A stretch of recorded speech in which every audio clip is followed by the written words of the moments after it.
¿Qué tal? Bienvenidas y bienvenidos nuevamente. Nos encontramos en el práctico número 6, ¿sí? En el cual vamos a analizar cuál es nuestro rol en el ámbito penitenciario. Como ya podrán haber advertido a lo largo de esta cursada particular que estamos teniendo, es importante que puedan ir haciendo una relación entre los contenidos de teórico y práctico, fundamentalmente porque en el espacio de teóricos van observando todo lo que es la cuestión normativa que nos va a dar un marco de trabajo para ejercer nuestro rol y para ver cuál es específicamente nuestro rol en la práctica eh, como psicólogos y como psicólogas jurídicas, ¿sí? Con respecto a este práctico, que es nuestro rol en el ámbito penitenciario, nos encontramos regidos por la Ley 24660, que es la que regula, digamos, el ámbito penitenciario, que es la ley de ejecución de la pena privativa de la libertad, ¿sí? Con sus modificatorias.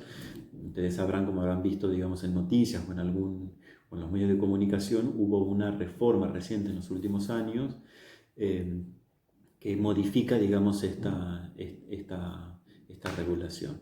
Pero además de esa regulación, de esta ley, tenemos otras leyes que, como siempre vimos, nos regulan el accionar en general, como psicólogos, ¿no? Como ser la Ley de Ejercicio Profesional de la Psicología, la Ley Nacional de Salud Mental. Eh, en primer lugar, me parece importante que podamos ir haciendo una distinción. Nosotros venimos en los últimos prácticos de observar cuál es nuestro rol como peritos en el ámbito tribunalicio, ¿sí? Una primera cosa que tenemos que tener en consideración que nuestro rol es distinto del rol pericial que ejercíamos en el ámbito tribunalicio. Y hago esta aclaración porque muchas veces una confusión que suele darse en los alumnos y las alumnas es esto, ¿no? O sea, la clásica duda es, bueno, si hacemos una evaluación que se hace en el ámbito penitenciario por parte de un equipo interdisciplinario constituido entre ellos, digamos, por un psicólogo, puede tener un, eh, puede tener consecuencias con respecto a la privación de la libertad y a que la persona y a la persona que se encuentra detenida sea liberada, que egrese, digamos, de la institución penitenciaria. ¿Eso constituye una pericia? ¿No constituye una pericia? Bueno, esa es una primera distinción que tenemos que hacer. Nos encontramos en un ámbito distinto del que veníamos y eso es importante porque nos encontramos con un objeto social diferente, ¿sí? Si nuestro objeto en el ámbito tribunalicio era realizar una evaluación para asesorar a la justicia, sí podemos tener algunas similitudes con respecto a esas evaluaciones, ¿no? También hacemos evaluaciones en el ámbito penitenciario, pero esas evaluaciones tienen el foco puesto en realizar un tratamiento, que como vamos a ver, según la ley lo prevé, es un tratamiento penitenciario. Después nos vamos a introducir bien, ¿no? Con respecto a esto. ¿A qué nos referimos cuando hablamos de tratamiento penitenciario? ¿A qué nos referimos cuando hablamos de tratamiento psicológico? ¿Qué similitudes, qué diferencias podemos ir tejiendo, digamos, entre estas?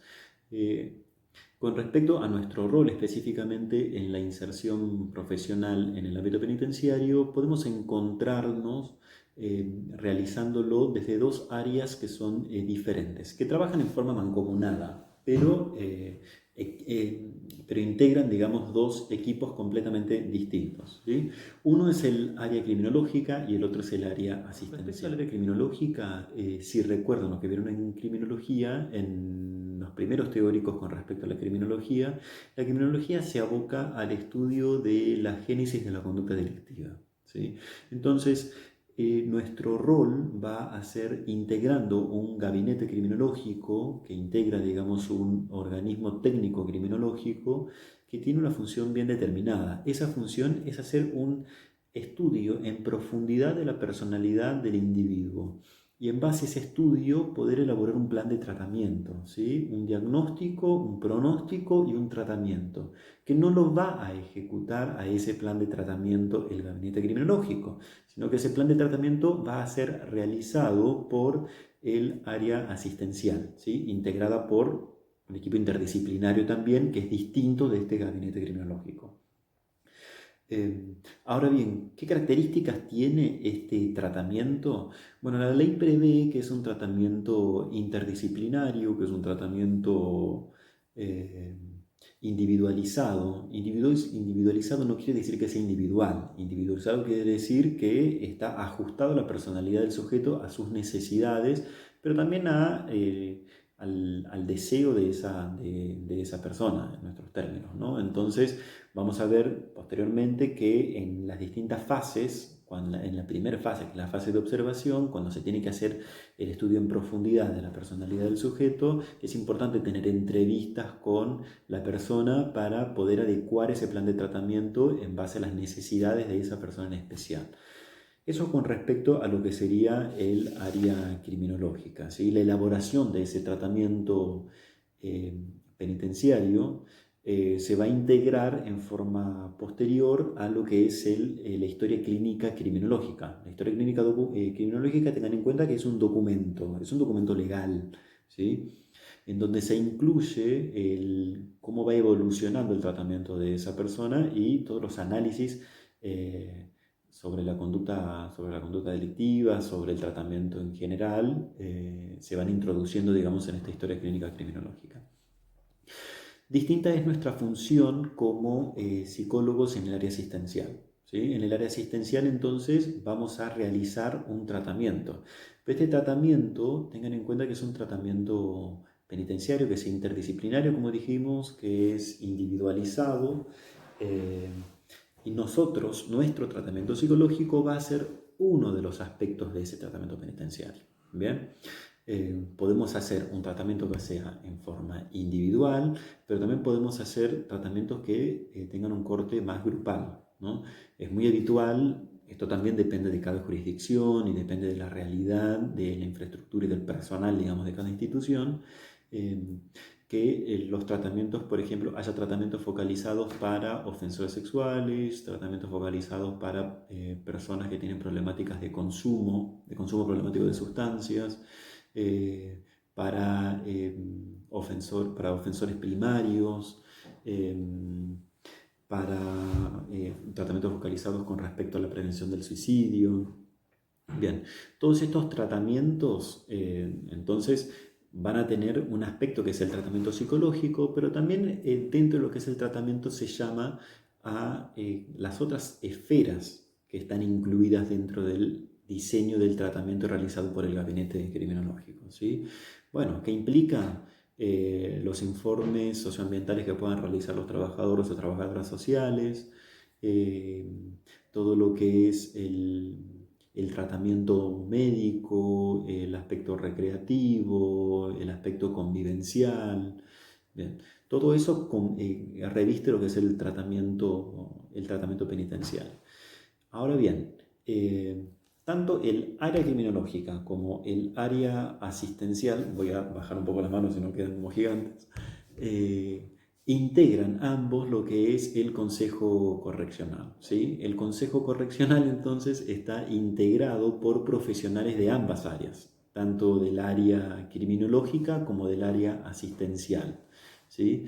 Este Consejo Correccional, la característica que tiene es que se reúne cada 3 meses para hacer una evaluación interdisciplinaria del sujeto y de la evaluación del tratamiento penitenciario, ¿sí?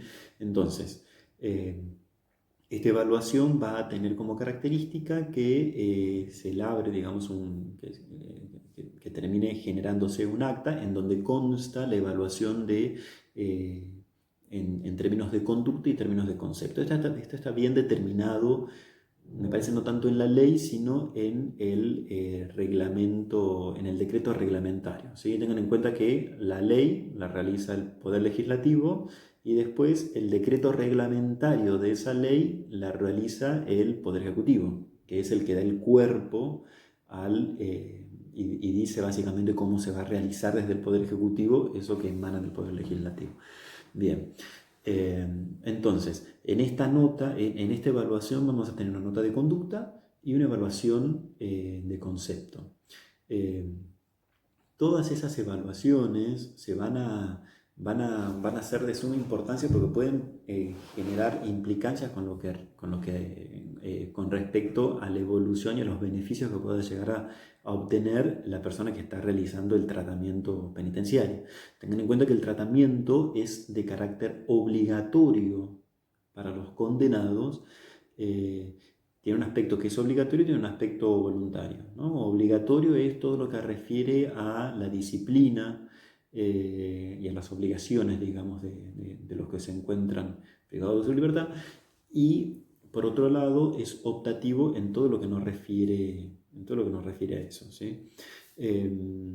Pero bien, o sea, si sabemos la realidad de las instituciones penitenciarias, sabemos que cerca del 60% de las personas que se encuentran, o más de las personas que se encuentran detenidas, privadas de su libertad, se encuentran con una prisión preventiva, ¿sí? Y que se encuentran procesados, no se encuentran condenados. ¿Qué quiere decir esto? Que todavía no hay una condena firme que determine que esa persona es realmente, o sea, ha cometido un delito, ¿no? Por lo tanto, rige el principio de inocencia. ¿Qué quiere decir esto a su vez? Ese es el motivo por el cual ese tratamiento es obligatorio para los condenados, pero es optativo para quienes no lo están condenados. Si están procesados, pueden realizar el tratamiento y obtener los beneficios, digamos, que pueden obtener a partir de realizar ese tratamiento en cuanto a salidas transitorias, en cuanto a libertad condicional, etc. Pero no obstante, este tratamiento es, digamos, de carácter voluntario para las personas que no se encuentran condenadas. Y otra consideración, digamos, para las personas que sí se encuentran condenadas, el tratamiento es obligatorio, lo que no quiere decir que la persona no pueda dejar de hacerlo. Obviamente, si no quiere realizar el tratamiento, puede no realizarlo. Y después el juez, en base a su íntima convicción, a su sana crítica, va a evaluar qué consecuencias va a tener, digamos, la no realización de ese tratamiento, ¿sí?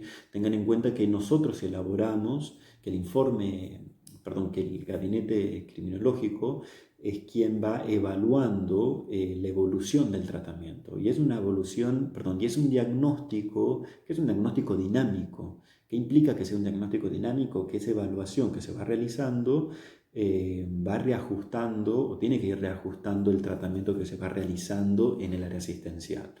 Y en base a eso se va informando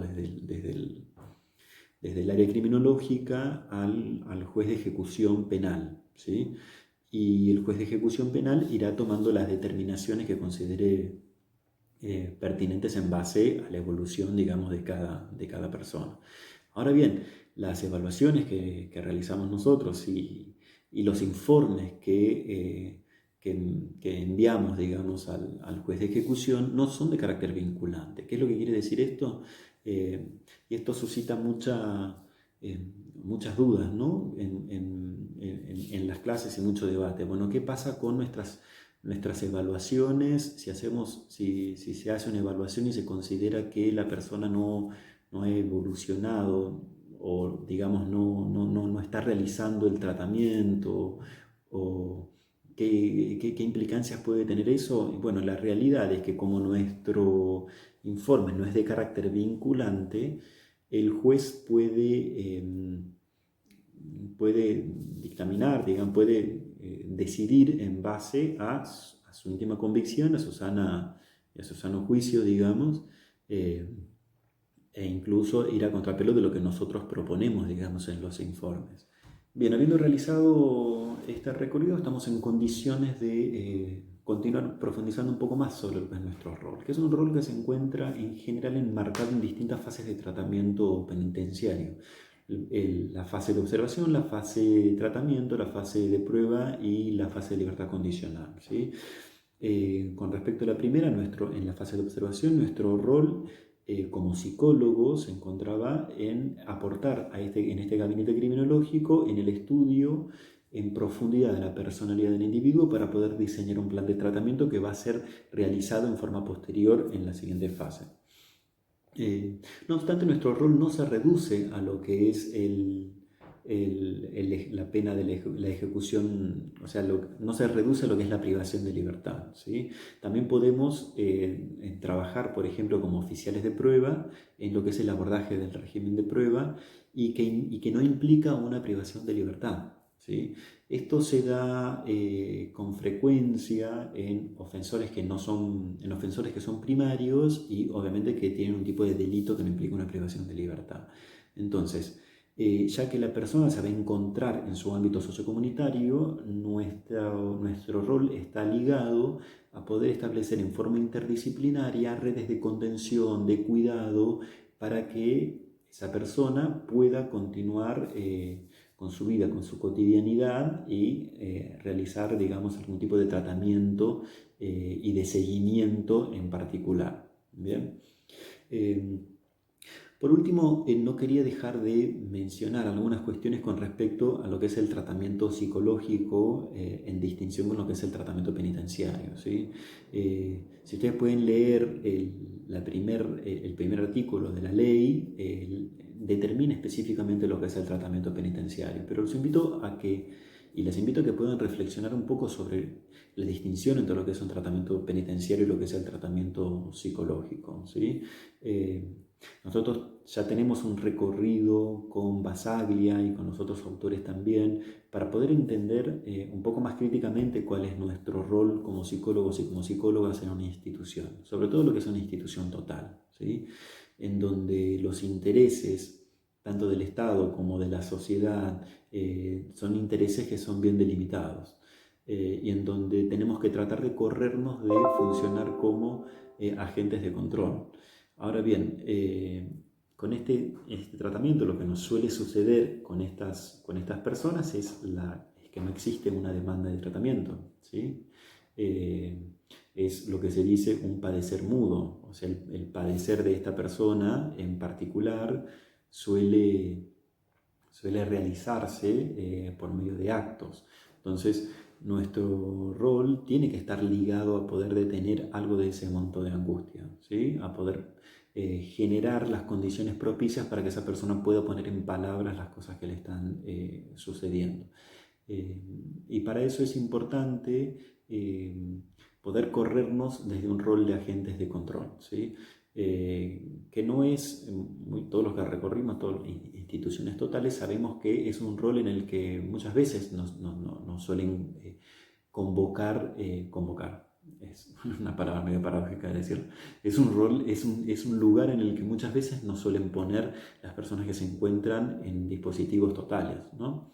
El de pensar que estamos controlándonos. Bueno, parte de generar esa demanda de tratamiento es ir generando un vínculo terapéutico que pueda permitirle a la persona generar un vínculo de confianza, entendiendo que nosotros estamos también regidos por una ley de ejercicio profesional y donde, a pesar de que la persona se encuentra cumpliendo una condena, hay ciertos aspectos en lo que refiere, digamos, al secreto profesional que tenemos que guardar, ¿sí?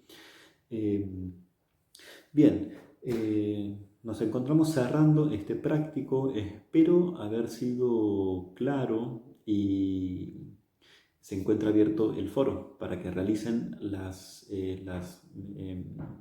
dudas que tengan, las reflexiones, los debates que consideren propicios. Tienen un caso práctico, que es el caso práctico Florencia. Traten realmente de poder articular lo que vimos con respecto al área criminológica, al área asistencial, con el caso, los informes, qué es lo que les llama la atención de los informes en particular, cómo están redactados, qué cosas se dice, cómo presten atención también a cómo está organizado, tengan en cuenta que es una historia clínica criminológica, y bueno, realicen las dudas y las consultas que tengan. Un saludo y espero que estén bien y con salud. Chao.